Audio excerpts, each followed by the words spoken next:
کے وقت آ کر اسے کچھ نہ کچھ سکون آتا ہے۔ تو فجر کی نماز کی اذان ہو گئی ہے، سن لی ہے، لیکن لیٹنے کو جی چاہ رہا ہے۔ اس کے خلاف جد و جہد کریں گے، اپنے نفس کے خلاف، تبھی تو اٹھیں گے نا۔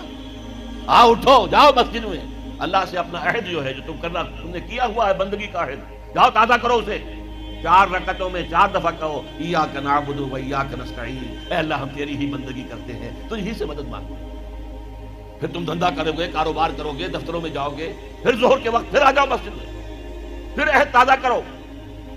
پھر کوئی تھوڑا سا قیلولہ کر لیا، کوئی تھوڑا سا آرام کر لیا، کچھ کھانا کھایا، پھر گئے اپنی دکان پر، لیکن پہلے عصر کی نماز پڑھ لو، پہلے تم اپنا عہد جو ہے پھر تازہ کر لو، پھر غروب سورج کے وقت پھر تازہ کرو، رات کو سونے سے پہلے پھر تازہ کرو۔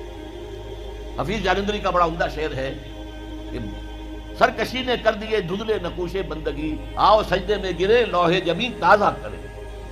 یہ ہماری یہ سلیٹ ہے، لوح تختی ہے، اس پر لکھا ہوا کہ ہم اللہ کے بندے ہیں، لیکن سرکشی جو اندر سے آ رہی ہے نفس کی، اس نے اس لوح کے اوپر جو لکھا ہوا ہے ہم اللہ کے بندے ہیں، اسے دھندلا کر دیا۔ آؤ سجدے میں گریں، زمین پر اپنی اس پیشانی کو رگڑیں، تاکہ وہ بنگ جو نقش ہے بندگی کا وہ تازہ ہو جائے۔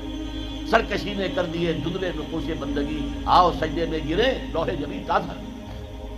بڑی عبادت ہم کر سکے کہ ہم سے کہیں اللہ کے کسی حکم کے خلاف کوئی حرکت سرزد نہ ہو جائے، ہر وقت ہمہ تن ہمہ وقت ہمہ وجوہ اللہ کی بندگی، اللہ کی اطاعت۔